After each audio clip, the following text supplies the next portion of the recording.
So I want to tell you a little bit about this instrument that we've used. You've all done this inventory called Myers-Briggs Type Inventory or Indicator.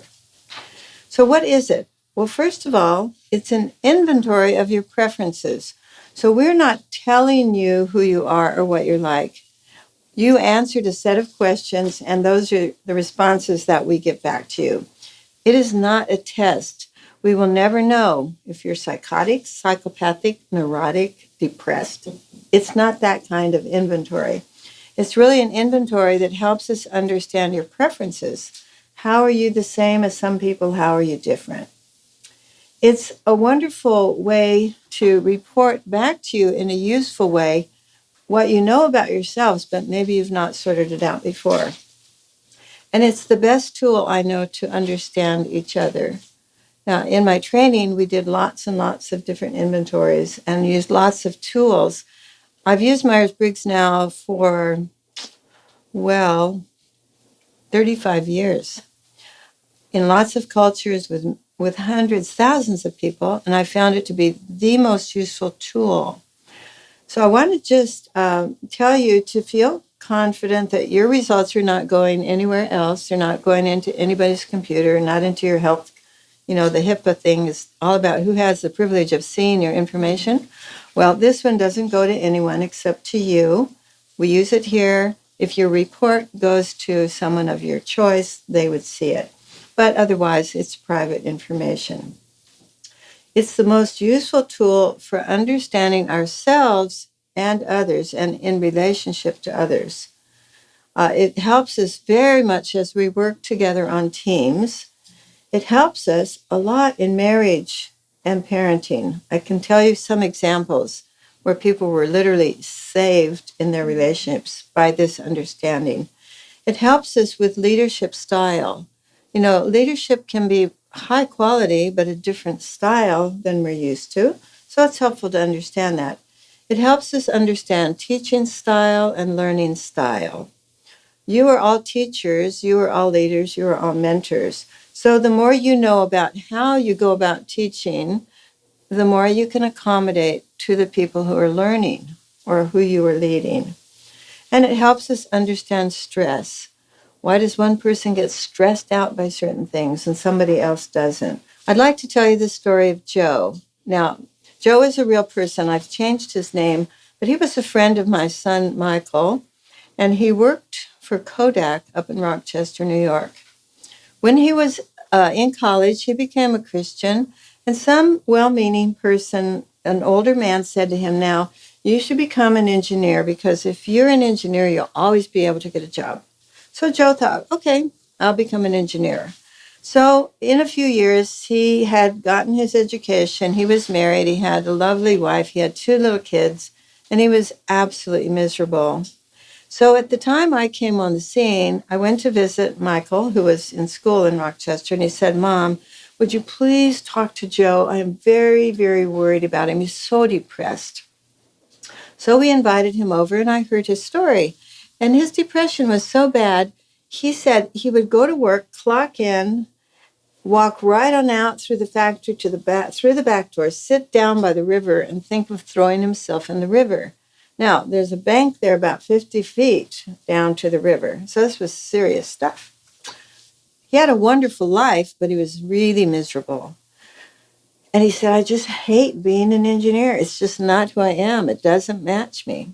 So I said, Joe, what do you most love to do? That'll give us some guidance. What do you really love to do? And he thought about it, and he said, you know, what I most enjoy all week is Sunday morning, because I go around and I collect handicapped people and I bring them to church. And I teach a Sunday school for the Down syndrome people and people with other disabilities. And I just love that. And then we have lunch with them, and after a while I take them home. But he said, that's the highlight of my week. I said, we've got a great clue right there. You are in a job that doesn't match your personality. We see your true personality by what you love to do. So I said, you know, you work for a big company, and right now the government gives incentives to companies who will hire handicapped people. So why don't you try this? Monday morning, now this all happened in one weekend, we did the Myers-Briggs, and I said, why don't you go Monday to personnel and say, I'm Joe, I work in a company in this job, and I'm wondering if you need anyone, if you have any jobs for people who want to work with the handicapped. I'd love to do that. And they said, you do? Wow, we've just been needing someone like you. We need to hire someone who loves handicapped people, who's willing to supervise them, work with them. So in one day, he changed roles within the company. He never lost a day of work. I saw him 2 months later, and he was like a different person. I'm doing what I was made to do. So by learning his real personality and living according to that, he was very fulfilled. Now, I want to tell you about the Jones family because they came here many years ago, and the parents took Larry and me aside. It was kind of a shocking moment, and they said to us, we need to confess we lied to our 3 girls to get them here, 3 teenagers.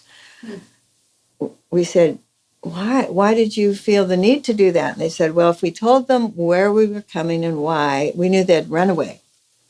So right away, we began to pray pretty hard that, like, God, give us wisdom in this situation.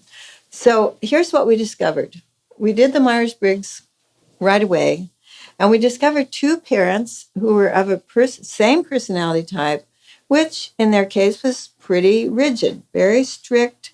They wanted things a certain way. They were in a spiritual environment that was also that way. So now they have 3 teenage daughters who do not think at all like they think.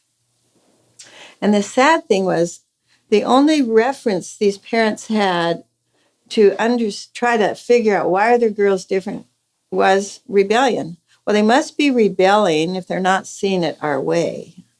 Why can't they be like us? So we discovered parents and 3 daughters are opposite types. So when we did Myers-Briggs, it gave them a vocabulary to start to talk about their difference. What we saw is 3 wonderful teenage girls, not at all rebellious. They just couldn't think on their parents' wavelength. So we'll see later this morning how those wavelengths were different. We've had couples come here ready to divorce. And, amazingly, what they usually assume is the other person is being different just to get even with me, just to get back at me. If they would just shape up and be like me, we could get along and have a good marriage. So guess what they discover? Different personality types. And because they don't appreciate their differences, they're having big trouble. And then a church. These are all real stories. We were invited to help a big city church. We knew someone on the pastoral staff who called us and said, our church is having big trouble.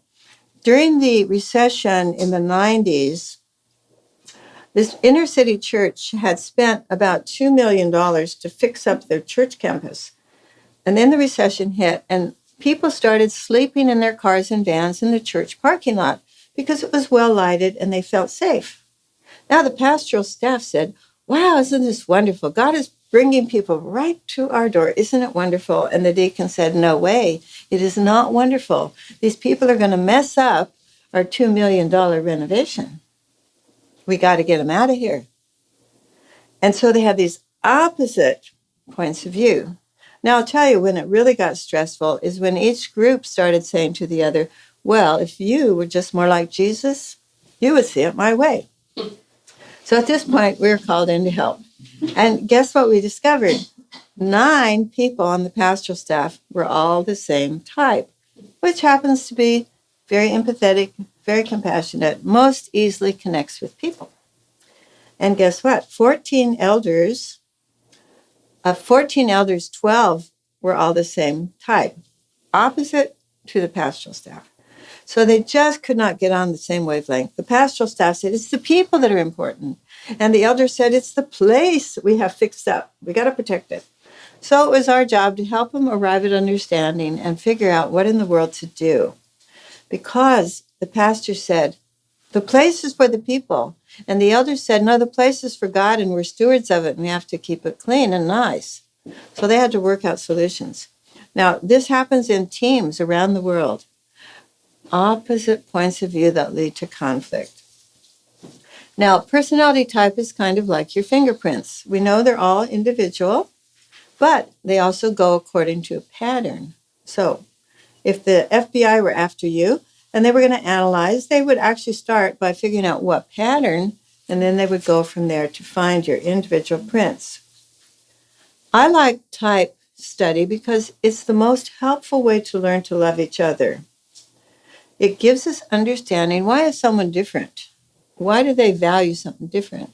When I say I love you, why do they accept it or reject it? It helps me appreciate people who are different, and I can accept those differences as valid, not as wrong. Now, we're used to some of these concepts from going across cultures. We want to get beyond ethnocentrism and say everything in that other culture is not wrong. It's just some of it's just different. So it's the same principle. Other people are not wrong. They're different. And this is what the scripture says: make love your great quest. I take this very seriously. God says he is love. We are to reflect him in the world. We are his children. We're to emulate him. So we're to make love our great quest. Have any of you ever found it really easy to love everybody else? I mean, it's a serious question. You know, most of us don't. We love people who are like us, people we understand, people we're in sync with. We find it hard to love others. But the scripture says, make love your great quest. And it says, love according to knowledge and wise insight. A great clue here. When we love someone else, we need to love according to our knowledge of that person with wise insight. Let me tell you a story. Because of my personality type, I love books. And if a friend or someone gives me a book, it's a gift I love and I treasure. And I think, oh, they're sharing from their mind to mine. We have this in common. But I made the mistake when I lived in the jungle of sending books to one of my sisters.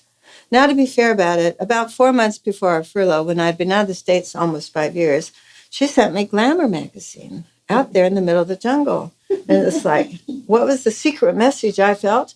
Lois, you better shape up, because when you come back to the States, you know, you need to look good. So I said, okay, I'll take it. I'll take it to heart. And so in gratitude, I sent her a couple of books, which I had found so helpful on family life. Well, I found out later she was furious with me because her interpretation was, you're trying to tell me how to live, and I don't need you to do that. I visited her on the way home to California, and she really was very angry. I had quite a miserable day. And you know, she didn't speak to me for 7 years. She really resented that. And so I'm puzzling. How am I going to love her in a way that she can receive, that she can understand? So then I heard from Ruth, I'm back in the Amazon by then. I heard from Ruth that Marianne was going to Las Vegas for her birthday. And what hotel? So I thought, here's my chance. Now, if you live in the Amazon jungle, before the days of telephones, you have ham radio and you have letters that take 3 weeks. But I worked it out so that when she got to her hotel in Las Vegas, there were flowers in her room from Larry and Lois with a card that said, we love you, happy birthday. You know what? She got the message, but I still don't send her books because they're not her wavelength. So that was quite a dramatic experience for me of learning to show love to her in a way that she could receive. So we need to take this seriously, to love according to knowledge and wise insight. So what knowledge? Well, what makes this person tick? How are they different from me? What wise insight? How will they receive my gifts, or how will they receive my words? So I love Myers-Briggs Type Indicator because it helps us sort out some of these questions. And the 3 guidelines for communication, which are given to us in Ephesians, it's part of that learning to love according to knowledge and wise insight. So Paul says, when you talk to each other, rule number 1 is it should be helpful for building up the other person. Now, if we observe this, you know, it reduces a whole lot of friction in our life. Because instead of blowing up because we need to express something, we say, what does this person need to hear? What is the person's need? Secondly, according to that person's need. What does a 3-year-old need when they spill their milk? You know, a rant from mother? A whack from dad? No. They need careful instruction about put your milk here so it won't get knocked over or fall off the edge. And if mom's wise, she puts something on the tablecloth that will absorb it, so it's no big deal. What is the need of the child or the need of the adult? When we speak according to the need of the other person makes a difference to benefit the ones who listen. In my doctoral work, I graduated at 50. Now, we had come back from Peru, and I was having to get used to our culture. And there were a lot of jolts for me in our culture. One of my jolts was being in a doctoral program with other midlife people who are already principals of schools and counselors and really important position. And you know what shocked me? Is people went to graduate school and spent a whole lot of money to say 4-letter words. It's like, this makes no sense. You can be more sophisticated if you use a lot of swear words. And one day, there was a group therapy class, about 40 of us, and the teacher said to one lady, now I want you to go to the window and yell out how you really feel about the world. And it was very ugly, and she yelled out all these 4-letter words, which rained down upon all the undergraduates down there. So you go to graduate school to learn 4-letter words. Something's wrong with this picture. You see, that did not benefit anyone. It's like, I'm sure it created a lot of confusion. But this is a wonderful rule of speech. Do I speak according to the need of that person to benefit those who hear? Now, for a while at that time, it was quite popular with counselors that if you had an anger problem, they'd just say, let it all out, let it roar. Yell it out the window, yell it at the person, let it out. And I noticed that theory of counseling lasted about 1 year, and then they said, oops, hold it. Because you know what? Counselors were discovering you just got more angry. You just kept reinforcing your anger. So they backed off from that. It's not a good technique. Personally, it's better if you just rip up newspaper or something. When you want to use up your energy, go for a run. But, you know, bad speech, it only makes you feel worse. So what is measured in this inventory? We're measuring 4 processes. Now, you notice the little guy there. He reminds me of that movie. What's the movie about the little robot? It takes place at Short Circuit. Okay. Well, I love that movie because this little robot, he just always wants input. He's really cute, endearing little robot. So you see, one of the functions in life that we need is to know how we take in input. How do we take in input? So one of the things this inventory measures is how we prefer to take in input.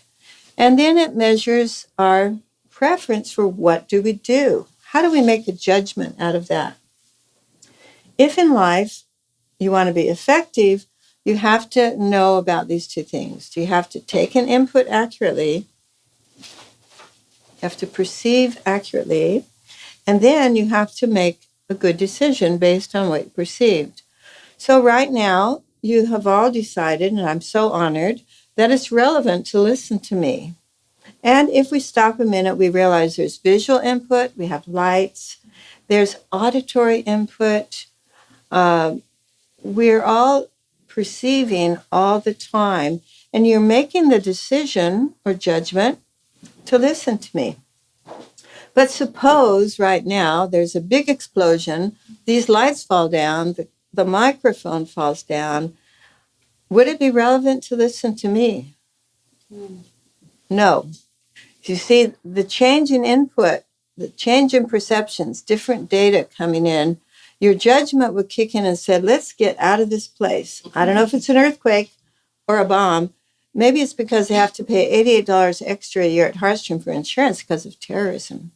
Maybe they're going to bomb our circle. You see, your judgment would say, it's dangerous in here, let's get out. Now, if you're defective in gathering perceptions, or you can't make judgments, you're really inhibited in life. You may, in fact, be endangered. So in our preferences here, we're saying, how do we prefer to take in input? How do we prefer to decide what to do with it? Okay, so you'll see that you have 4 letters, and each letter has a number.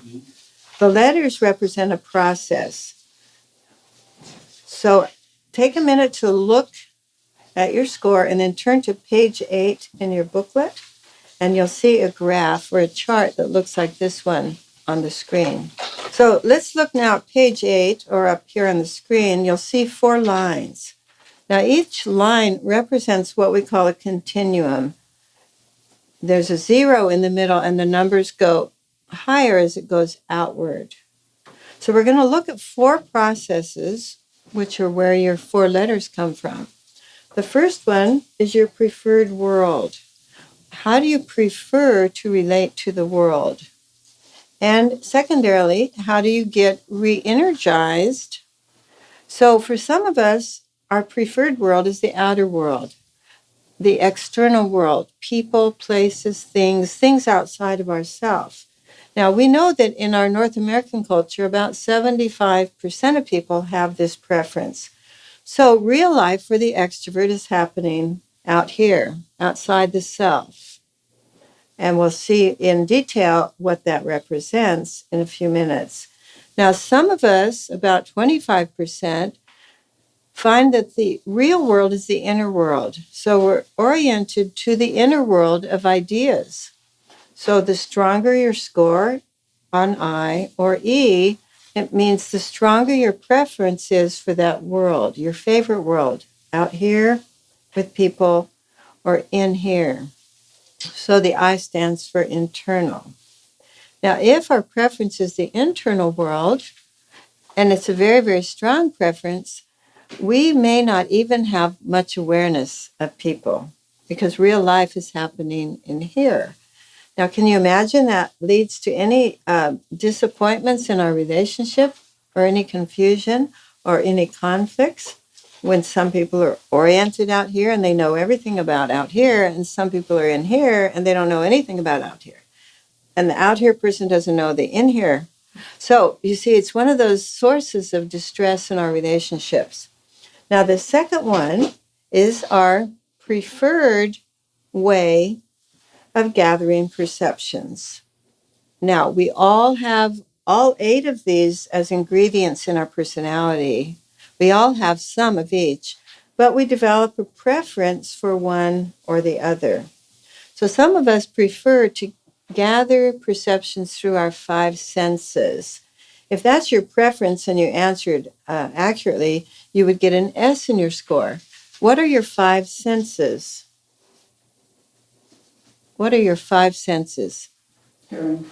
Hearing is one. Seeing, smelling, touching, tasting. Okay, so again, in our North American culture, about 75% of people prefer to take in perceptions through a direct sensory pathway, and you can touch it, taste it, measure it.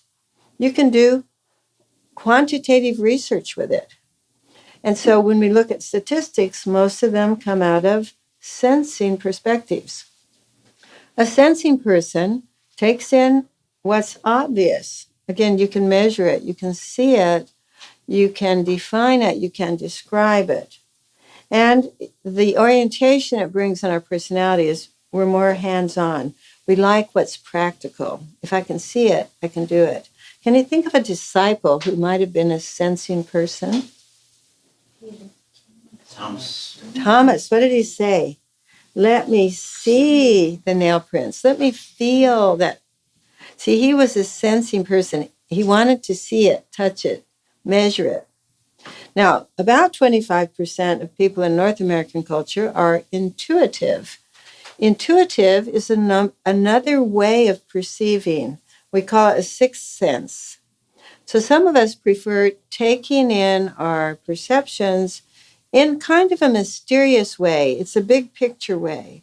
we might say it's global. We get the big picture before we get the details. What we are often called is weird. If you're introverted and intuitive, you're getting into a very small percentage. So many of you are labeled as weird because you know things and you don't know how you know them. It's mysterious. Now, it's very valid, and we can figure out later how we knew what we knew. But initially, we get the big picture. An intuitive person might walk into a room and everybody's quiet, and the intuitive says, "Okay, you guys, what are you fighting about?" Now, the intuitive gets the big picture and only later can track it down to, people's facial expressions or the way they were sitting or the way they were defending themselves. It's valid, but harder to describe. So the intuitive person is on a different wavelength. Have any of you ever done ham radio? Frank? Well, we've used ham radio. You've used ham radio. Okay. Well, we did ham radio in the jungle. And if you say to a friend, okay, at 7:30, let's meet at 10:30 on the dial. And your friend gets on at 7:30, but they go to 9:30 on the dial, what happens? You can't find each other. It's like your wavelengths are not lined up. Well, sensing and intuitive is the actually most profound difference of all these personality differences because it's hard to find each other. You're on different wavelengths. Now, if that's within a marriage or a team or a close relationship, you have to keep finding each other and getting on the same wavelength. But it can be confusing and it can be difficult. The more we understand about it, then the easier we can line up our perspectives and get, on the same wavelength. The third continuum represents our preference for making decisions or judgments. So, once you've been gathering your perceptions or your data or your information, you've just been gathering it all in. What is next? And most of us do it without thinking. Once we know enough, what do? Decision. We make a decision. Okay, I know this much now, I'll decide. Now, if our preference is to decide through thinking, we get a T in our score. And thinkers like logic, analysis, usually linear logic in the Western world. And you can make good decisions or judgments that way. Some of us have a different way of making decisions. So instead of logic, we say, how will this information and decision affect people? So F in this method stands for sort of a human orientation. When I make a decision, I'm really thinking, how will it affect people? What does it have to do with relationships? So I may arrive at a different decision or judgment than when I'm just going on logic. I've been impressed with Transworld Airlines over the last 30 or 40 years. My brother-in-law, Stan, another Stan, is a pilot, and he worked for Transworld Airlines for many, many years. And 3 times during Stan's career, the company was short of money. And what's impressive is they gave their employees a choice. The choice is, because we're low on money, we can either lay off a certain percentage of the workforce, or if you all agree, you can all take a temporary pay cut and everyone can keep their job. So the employees made the decision, we'll all take a pay cut, we'll all keep working. See, because if Mary's laid off and she's the sole support of her 3 children, that's going to be terrible. Joe's about to retire, he'll lose his retirement. Mike's about to send his kids to college. We don't want him to lose a job. So it was impressive that even in a huge secular company, they gave the employees the choice and they said, let's go with what helps most, what will help all of us. We don't want a pay cut, but we'd rather have a pay cut than for some among us to lose their job. Very interesting. Now, the fourth set of preferences is actually the most mysterious. It's a bit hard to understand. And when I started using Myers-Briggs, nobody had explained where that came from. All the books just said, it's your lifestyle. But I thought, being analytical, it's got to come from somewhere. So I kept working on it, and I figured this out. Okay, if your favorite process is the perceiving process, which is the second one, it's going to show up down here as a P in your score.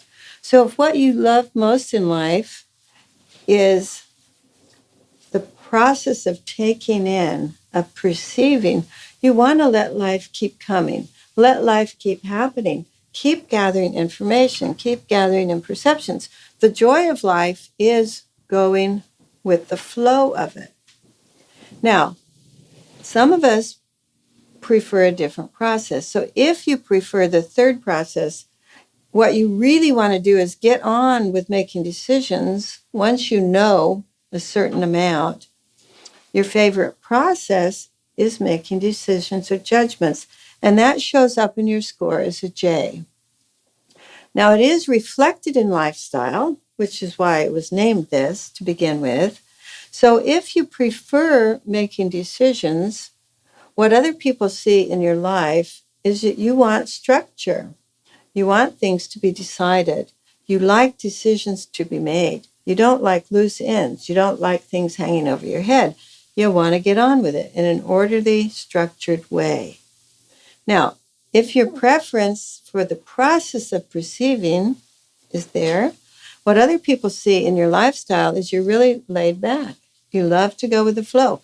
If you're in an experience, you want to stay in the experience. You want to keep going with the experience. Time is not much of an issue. Structure is not much of an issue because it's the experience of being in whatever you're in that's important. Now, the reason this leads to conflict in our relationships is that very often a J needs an answer, needs some structure, or needs a decision. And the P says, why now? Can't we wait? I'd like to keep gathering information. I'd like to keep taking in. Why make a decision now? Because for a P, once you make a decision, it feels like you're trapped. Once you have to make the decision, what does that do? It blocks other possibilities. So one way you can think about P is possibilities. Once I make a decision, I close the door on other possibilities. So J's and P's can be in a lot of conflict. Well, let's get on with the decision. We know enough. No, let's keep gathering more perceptions or information or experience. And there's no reason yet to make a decision. So how does that translate into your everyday life? Well, maybe you're going to go on home leave in one more year. A strong J will say, let's start planning now. Where will we live next year? Where will the kids go to school? What are we going to do for a car? And the P says, oh, wait. We can make all these plans, and in a year, who knows what will happen? Let's just wait. It's not relevant yet. Now, if you've worked out a good relationship, you say, okay, we'll wait, but for the sake of the J, let's set a deadline when we will make decisions. But even then, the P would rather leave it open. Why can't we wait till we get there and then find out?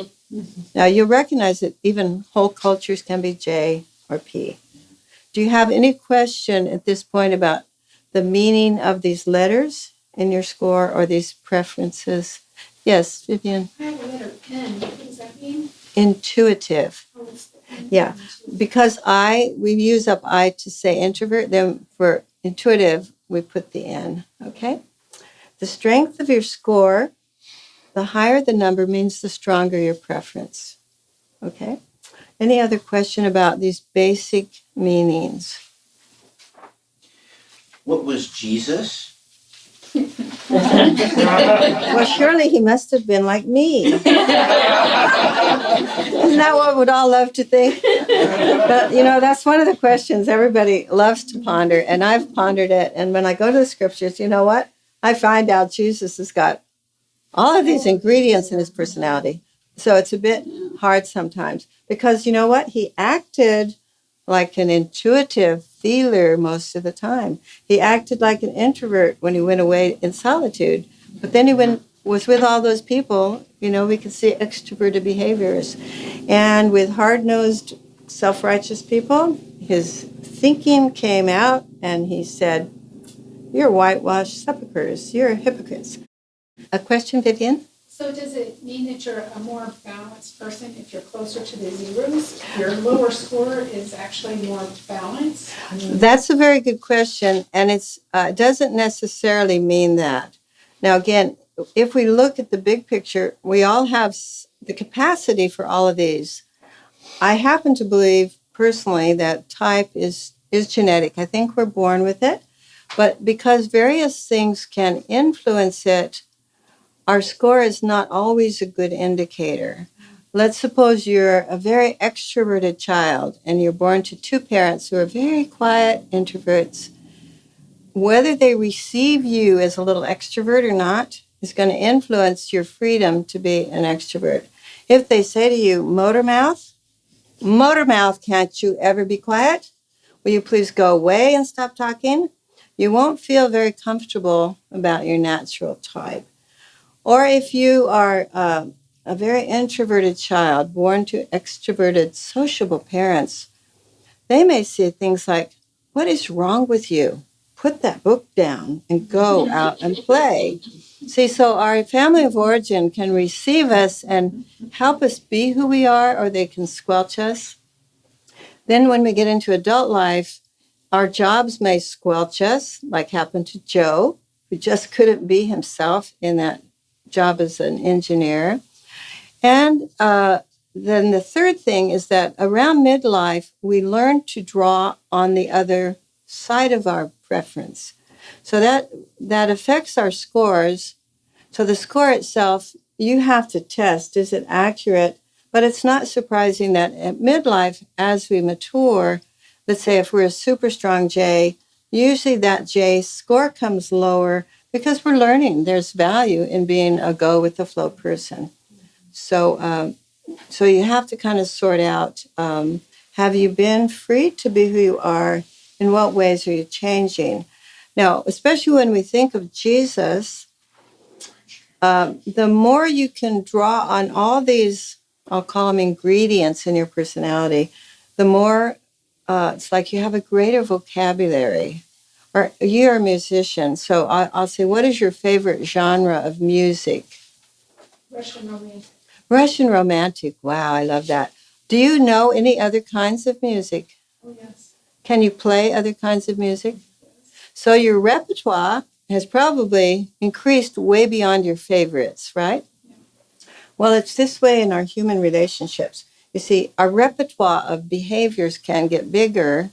We can still be who we are, but what we learn is to connect better with other people based on who they are. Does that make sense?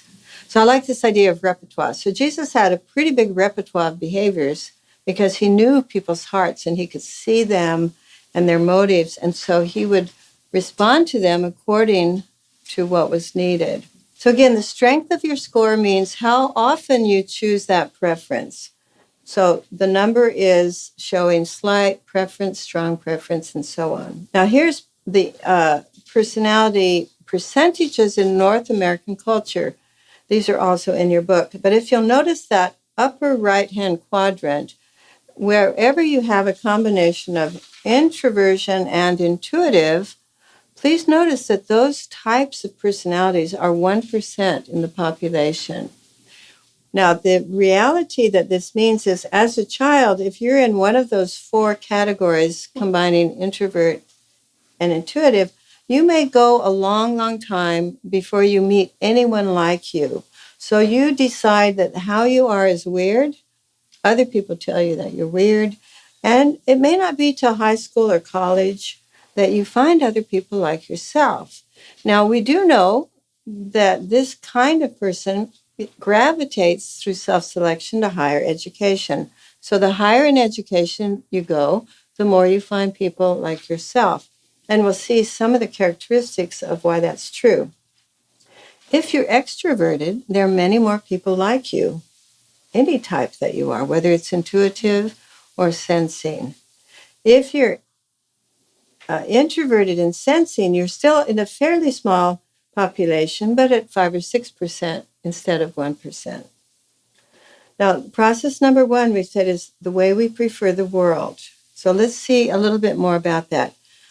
We have our emotional batteries charged through being out with people. We get energy.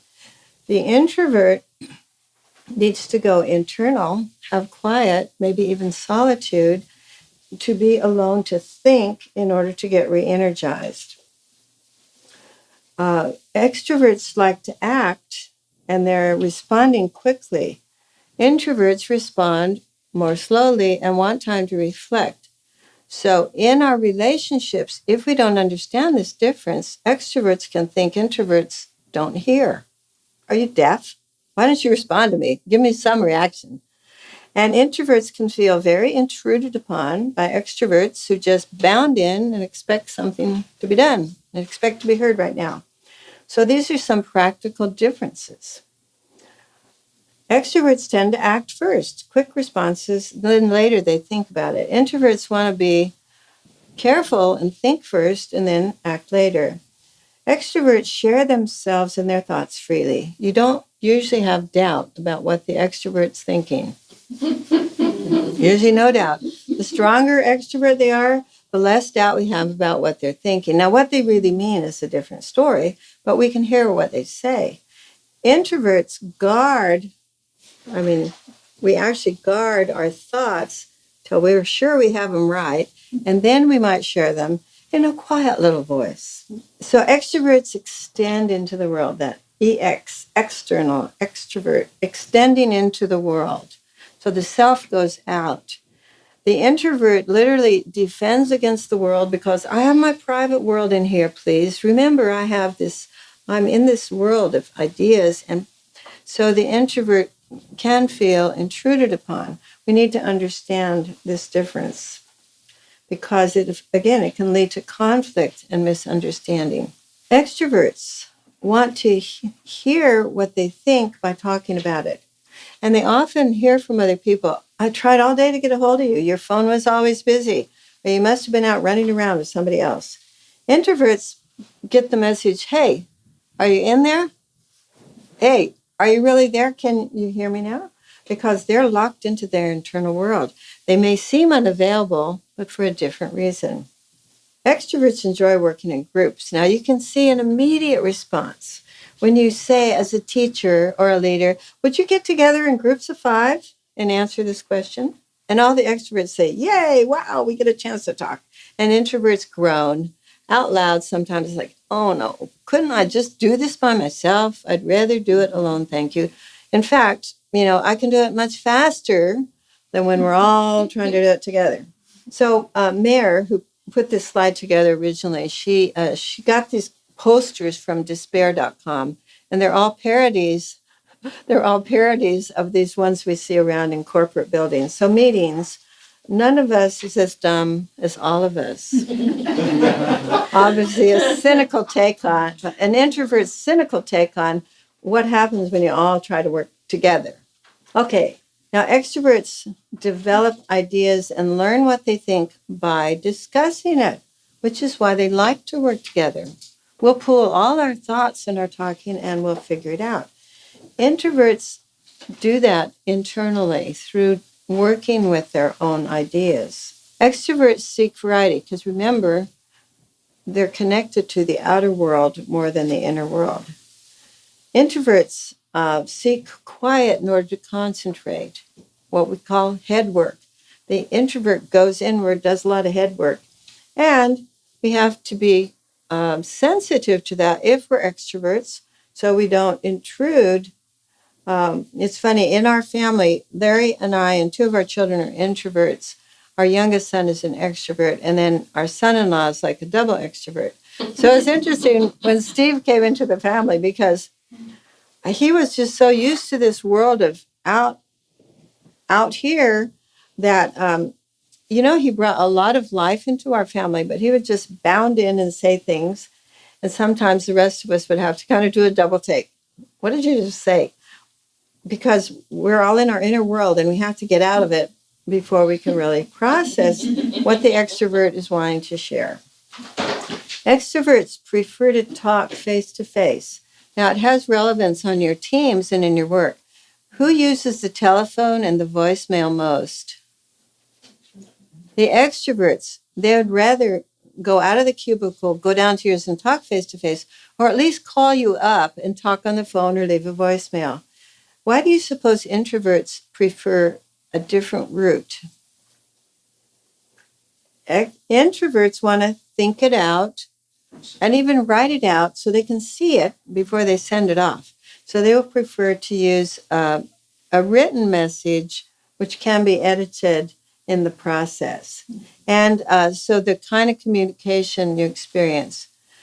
So when we're introverts, we have to train ourselves to get out of ourselves and connect.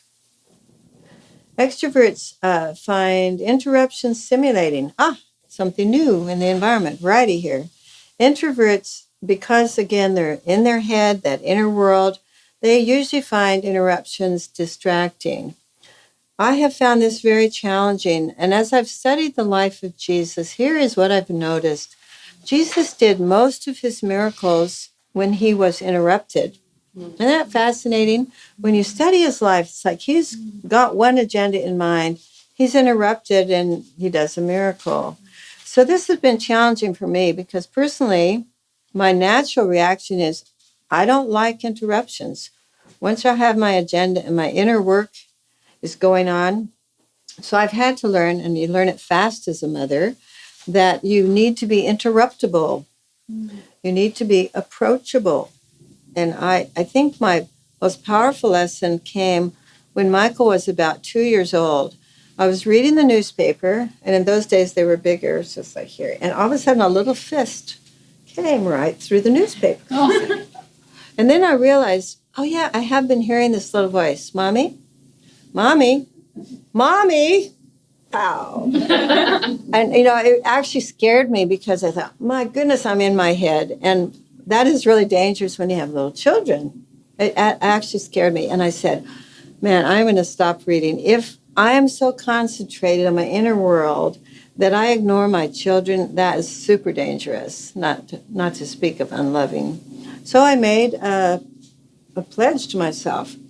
As long as my children are awake, I'm not going to read. And I kept to that pledge for a few years because, I thought this is dangerous. My introverted style combined with my childhood experience of, if you want privacy, the only place you're going to find it is right in here because there isn't anywhere else. And it was a shocking thing to see what a strong tendency that was in myself. So introverts, we love quiet so we can think. And interruptions come hard to us. Now here's church. You might identify. You can either get in the extrovert line or the introvert line. Which one do you think will be there longer?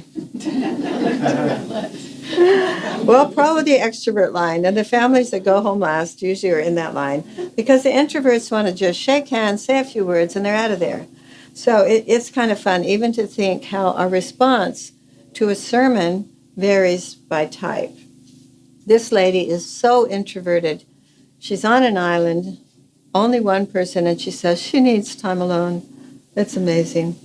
Here's the happy-go-lucky lady who just loves being with people all the time. She actually had a martini in her hand, but Mare crossed it out. She was very happy at happy hour. And poor Prince Charles, do you ever feel sorry for him? I do, because I think to be a strong introvert in the royal family, what a difficulty. You have all these expectations on you, and you just simply rather not be out there. So I do feel sorry for him. Now, process 2 is how we prefer to receive input. Basically, we call it perceptions. They're coming at us all the time, so we have a preferred way of gathering them. If you're sensing, you prefer perceptions to come to you in a precise and exact way with your 5 senses. And that means you can touch, taste, smell. You can measure sensing data or perceptions. Intuitives prefer to gather in this sort of mysterious way. But what's typical is, again, seeing the big picture having this vision of possibilities.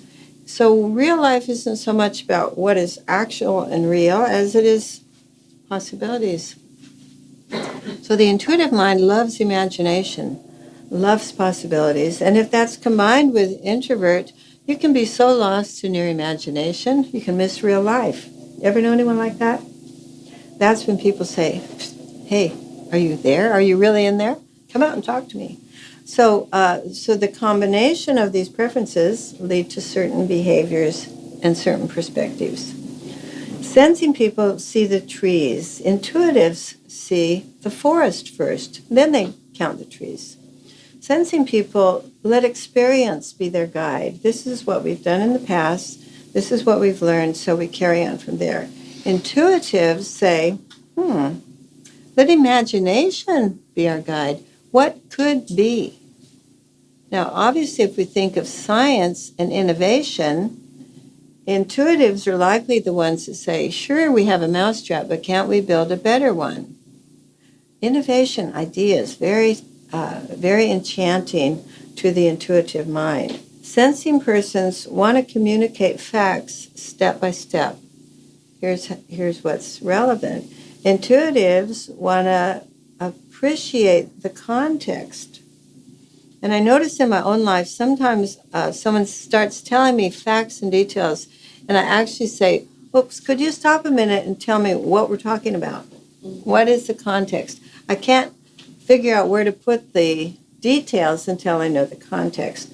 Now, in school, this makes a big difference because sensing kids want to know the details and exactly how it should be. Intuitives say, tell me the concept first so I can figure out where to put the details. Sensing learners want lots of examples. Intuitive learners usually catch the concept quickly, and they may or may not need the examples. Different way of teaching, different way of learning. Sensing people want the facts to pile up until there's a trend. We call that quantitative research. We add up the numbers. See, the qualitative research, when we look at that, it comes out of the intuition. We may take actually one situation and extrapolate based on that one. So the intuitive mind is working in a different direction.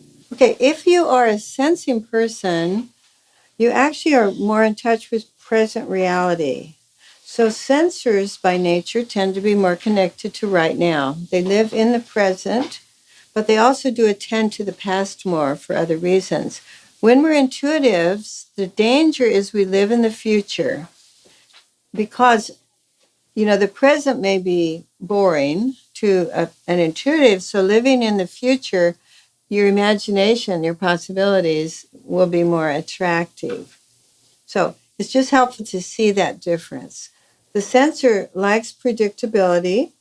Again, it's more measurable. Life is safer when it's predictable. The intuitive loves change for its own sake. There's an attraction in innovation and change. The sensor prefers to be practical. I like hands-on work when I'm sensing. I like to do things with my hands. It's visible, it's touchable, it's measurable.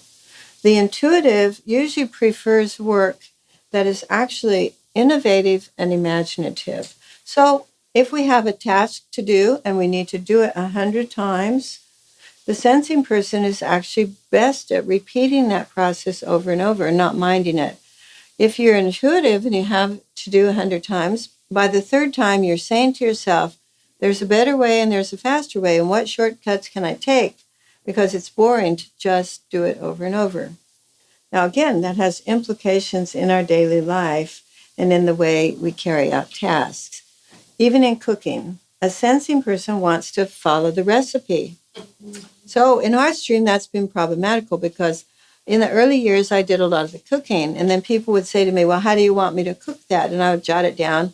And after 4 programs, they'd say, every one of these is different. Every recipe for the same dish is different. Why? Well, it's because I never cook it the same way twice. That would be boring. I innovate. Now, fortunately, it would usually turn out okay. But you see, the intuitive just wants change, innovation.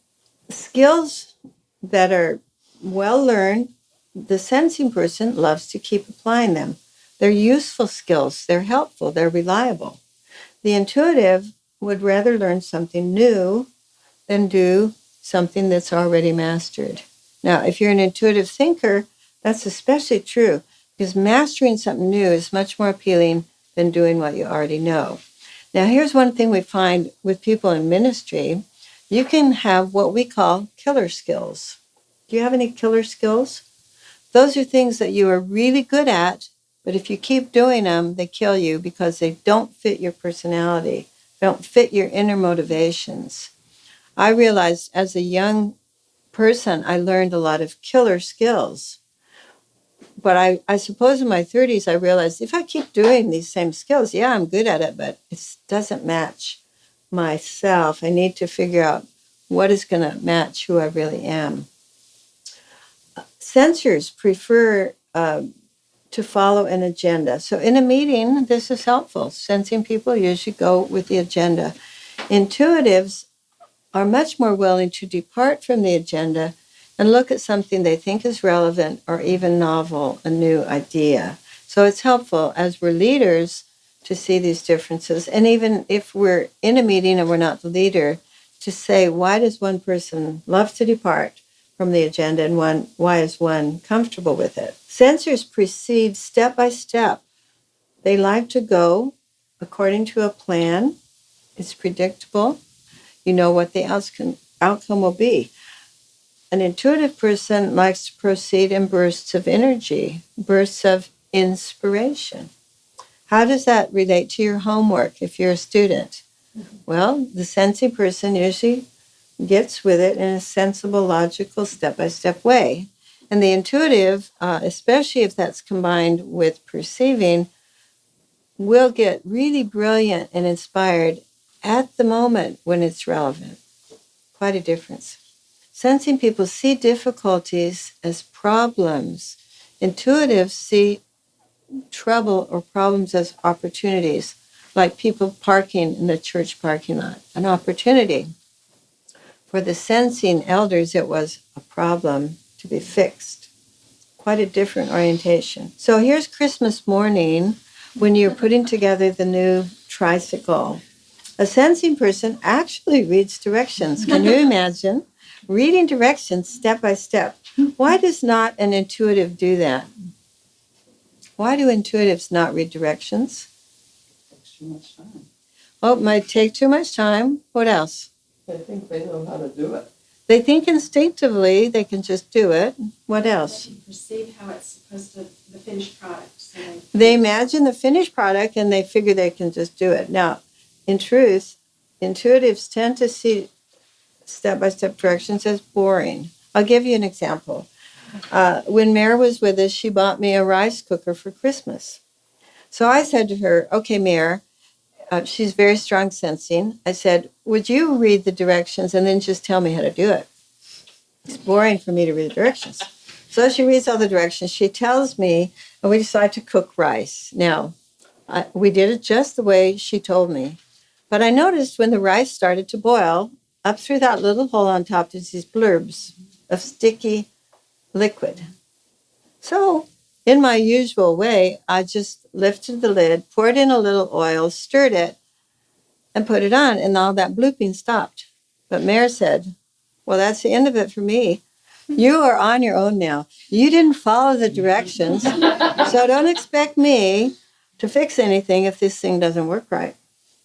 So we actually turned it into a class skit later on because it was so typical. She believed in the directions, she followed them, and I come along and I say, directions, that's boring. I'll just do it my way. Okay, so here's Robin Williams. Fixing your toilet can be fun. That is definitely a sensing book. And this lady, there's no book involved. She's just imagining what she can enjoy. Process 3, which we've identified, is how we like to make decisions or judgments, involves these. People who like to decide by thinking, by logic and analysis, work out of principles and truths. people who decide because of human orientation, they think, what are the personal values here? How will this affect people? So thinkers decide more with their heads. I guess this would be our major stereotype.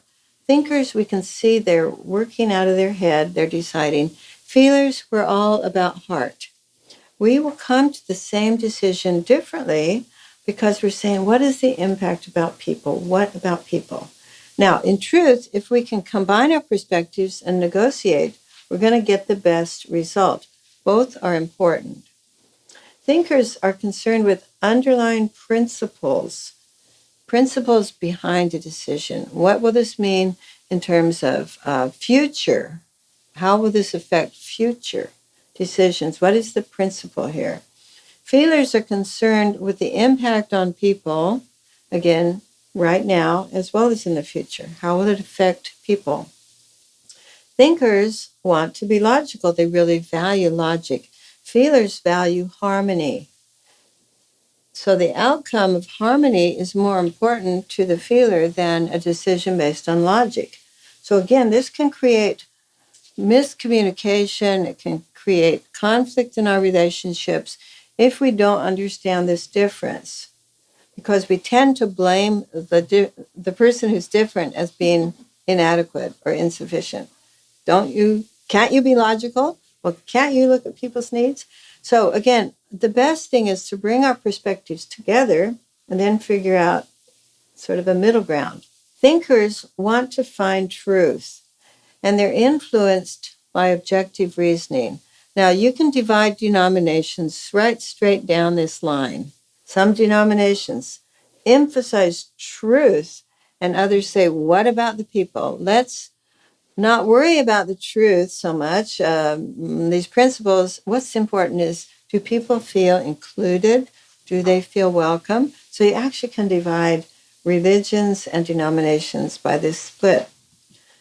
Thinkers decide impersonally, not because they don't have feelings, but because they feel like the realm of feelings should not influence the logic of their decisions. Feelers, on the other hand, allow themselves to be influenced by their own feelings and other people's feelings because that's how they know what's going to be the impact on people. Thinkers care about flaws. Now, this one's very interesting to me because I've done so much counseling, especially with people in ministry. This one has really intrigued me, and also in my own family. Now, if you are a strong T, you will be critical by nature. And so when you love someone, you think it's a service to point out their flaws. You made an error. You are incorrect. You are not right. Now, when you ask a person, usually a parent, do you love your child or your spouse? Well, of course I do. And they do. But what they understand as helpful becomes very hurtful. Now, I've noticed that more people are killed off by criticism than just about anything else, but the person giving it is well-intentioned. I have a friend who calls these well-intentioned dragons. It's kind of funny.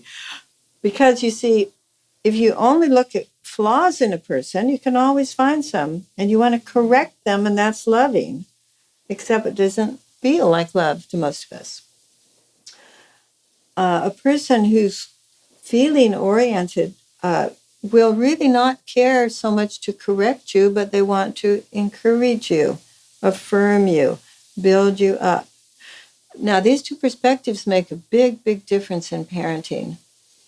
I think Larry and I were very surprised when we discovered how many men in ministry are deeply hurting because they had critical fathers who have yet to approve of their sons or to ever say, I'm proud of you. Well, they meant well, absolutely they meant well, but they were so critical, the sons only received hurt.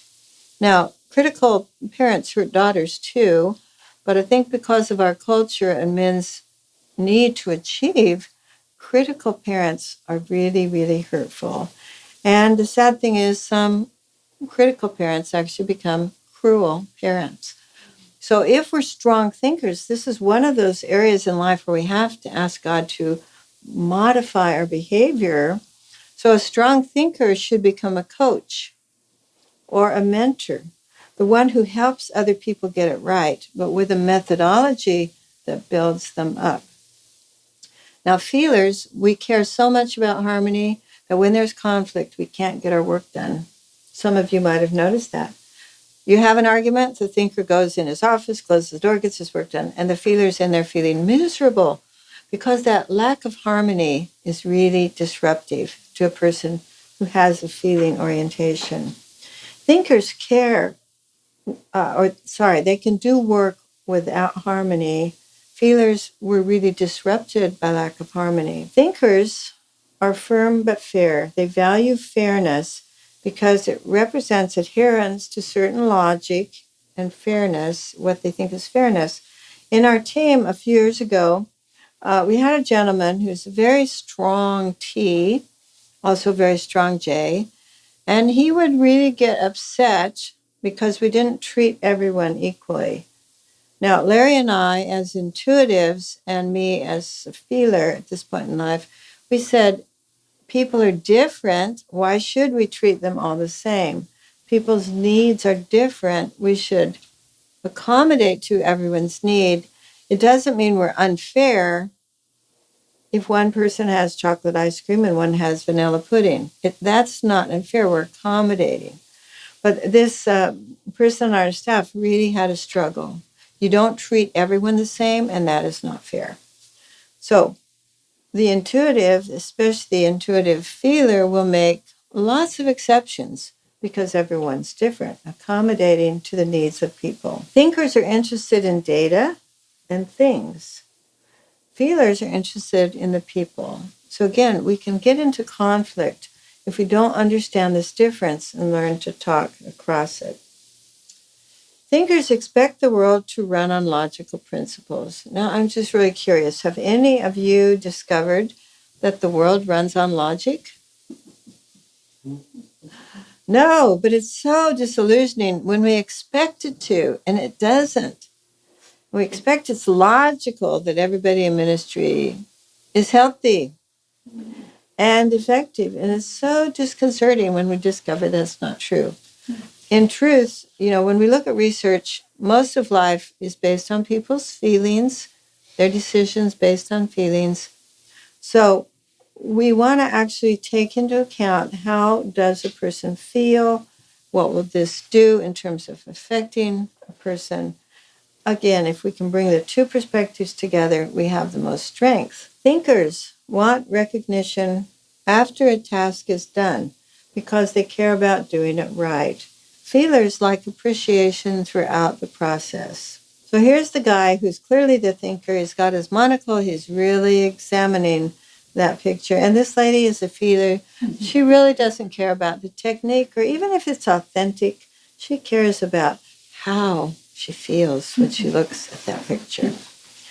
Now, this lifestyle process, your fourth letter, again, it's going back to your favorite process of either perceiving or making judgments. So if you are a J, you like to have a settled life. You like to have plans in place. Now think about what this means if you're going to go across cultures. You're going to go to another country, another culture, another language. You're going to leave everybody behind. How settled will your life feel? None at all. None at all. All right. So that's very helpful understanding because we can have empathy for the person, especially the really strong J, because it will be more stressful to adapt. Now, if we prefer the perceiving process of kind of going with the flow, we have a great advantage when it comes to adapting to that other way of life. Do you see the difference? So we need to, again, understand this person may have it easier. This person may have it more difficult. They're not defective. It's a difference in the way of experiencing life. Jays want decisions made quickly so that they get on to the next thing. An example might be, you're going to buy a new car. Any of you, well, let's be realistic. You're going to buy a different used car. Have any of you ever had to go shopping for a car? Yes. For sure. Yes. Okay, it's for most of us, it's stressful. We have to do it. Now, if you are a J, probably you go look at 3 or 4 cars and you make a decision. Okay, that's done. We check it off the list. It's like, that's out of the way. Now we can go on to something else. Now, if you are a P, the process of looking at cars, the process of driving different cars, the process of learning how many horsepower, especially if you're a thinker and you love data and facts, that process can go on for a long time before you actually make a decision. Now, once you make the decision and you buy the car, what have you done that hurts the perceiver? You just closed off all the options. Now, it's not so bad in buying a car, but suppose you're looking for a wife. Now it gets very scary because the decider, the J, he knows what he wants or she knows what she wants and checks it out. Ah, this matches. Decision made. The P says, well, I don't know about this. And I remember, one of our sons calling home. It's like, this big decision's coming. You feel it as a parent. Mom and Dad, I think she would make a wonderful wife. I think she'll be a wonderful mother. But I'm scared to make this decision because what if next week or next month somebody better comes along? That is scary to make this decision.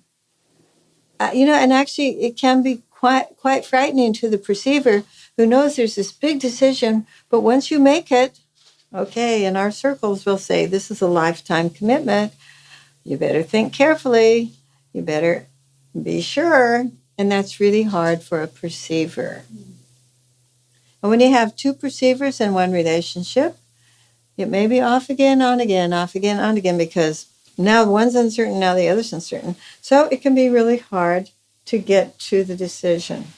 Now, a J feels freedom once the decision is made, and the P feels trapped. The J likes to avoid problems by anticipating and planning ahead. Now, if you're a J, you can prevent a lot of anxiety in your life by planning ahead. Do you have a term paper due? Do you have a proposal for your dissertation due? Well, you see, as J's, we hedge our bets and we say, I'm going to do it well ahead of the deadline. For sure, I'll get it done by the deadline. If you're a P, you say, it's not relevant yet. When it's relevant, I'll do it. Now, I have to laugh because with a husband and 2 sons who are both Ps, I had a lot of anxiety when Larry was in med school. Like the night before an exam, I would say, shouldn't you be studying? I would be worried as a J, shouldn't you be studying? He would say, no, if I haven't learned it by now, I'm not going to learn it now. And he'd go running.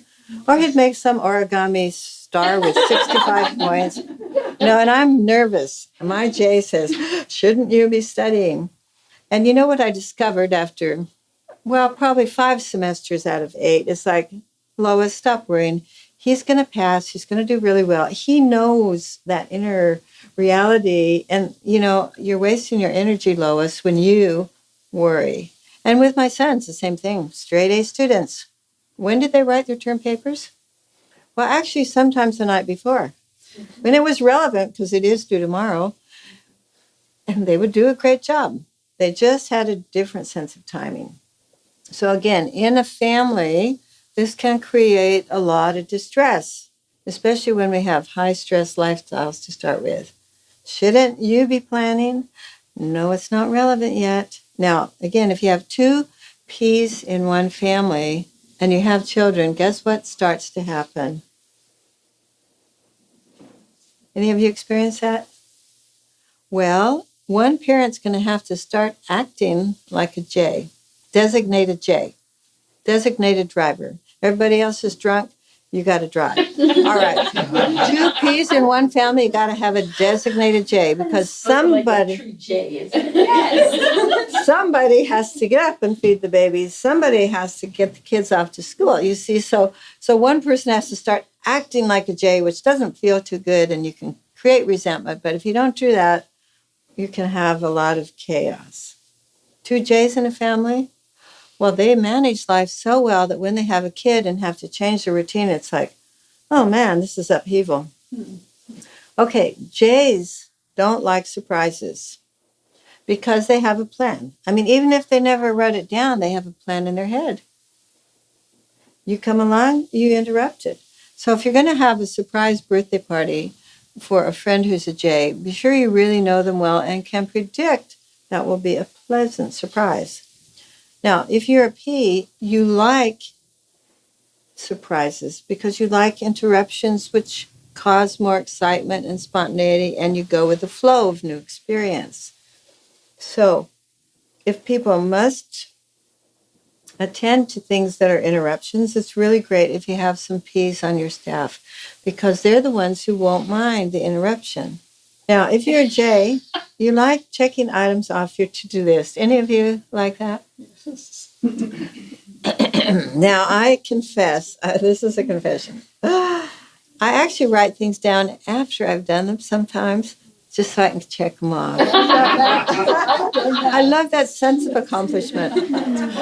Oh, I didn't have that written down. Now, when we moved to Peru, though, life in Peru is very stressful because that culture has a totally different sense of time. I remember one day, it was early on, we were in Lima studying Spanish, and so some of our Peruvian friends said, hey, let's go to the beach tomorrow. I said, that's great. What time shall we go? How about 8 o'clock? So I'm up at 6. I make the lunches. I pack everything. 8 o'clock, we're all ready. And we wait, and we wait, and we wait. And at 11 o'clock, our friends turned up. Because, see, what I didn't know yet is 8 o'clock means you get up and you start thinking about it. Then you get ready, and so it's going to take a few hours. Right? Now, that wouldn't have been so bad, except that I had made the mistake of being invited to lunch at 1 o'clock. So we go to the beach. It's like, I'm nervous, can't enjoy it. Because I'm supposed to go to lunch. We're supposed to go to lunch at 1. We got there late, an hour late. But you know what? I discovered, well, our hostess was just going out to the market to buy the food for the 1 o'clock lunch. 2 o'clock. So we have lunch at 3. But still, I'm nervous because we're supposed to go to tea at 6. I never made this mistake again. So I can't enjoy lunch because it was like, well, 5 o'clock when we actually sat down to lunch, 1 o'clock lunch. Now we're supposed to be at this next place. I should have learned by then, but I was slow that day. We turn up after 6. I'm feeling guilty. We're late again. Why? They're just starting to go to the bakery and buy some goodies for tea at 6. Well, that was a terrible day. You see, my J had the agenda down pat. It just simply didn't fit the culture. And I had a choice. I can go crazy or I can change. So I had to let go of my strong sense of predictability and just learn to go with the flow. And so actually over 13 years, my J score came way down. But you see, these things have great effect on how we are. If you are a J, you regiment yourself and you're purposeful and you're exacting. One of the great regrets of my life as a J is Larry and I missed this incredible opportunity. The first time we came back from Peru, we landed in Miami airport. We had like an hour between flights. And his dad, who was a pilot, surprised us. He had flown from California to Miami to welcome us. And I am so sorry to say, and I regretted it always, and I apologize later. Do you know, because it's like we have this agenda, this flight's landing, this flight's leaving. We saw his dad, and it absolutely never occurred to us we could change our plan. I mean, it simply didn't occur to us. And I said, why didn't we just change flights? Well, my strong J said this is the agenda. And I always felt so bad. It's like, we went on. And we had only that short visit with his dad, who flew all the way across the country. It was one of my big mistakes. Now, when we're P's, we're much more tolerant of changes. And we would have just visited and had a wonderful time and forgot the schedule, rescheduled later. In those days, you didn't have to pay to reschedule.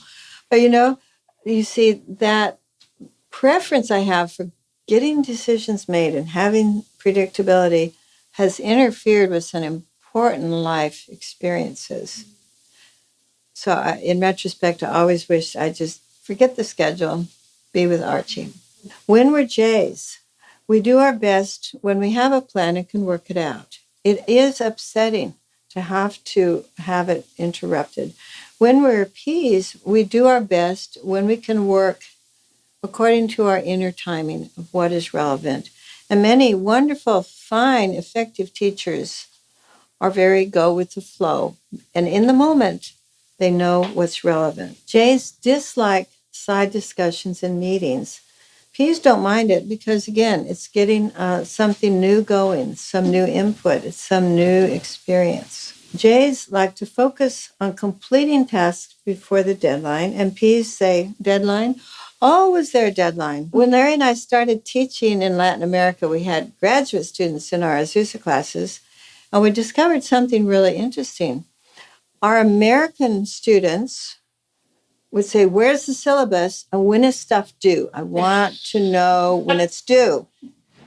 Great. So we give them a syllabus. This is due. The day when it's due comes, and the American students hand it in, and our Latin American students said, oh, I didn't know about that. What? What was due? I don't know about that. And you know what I discovered? Americans trust what's written down.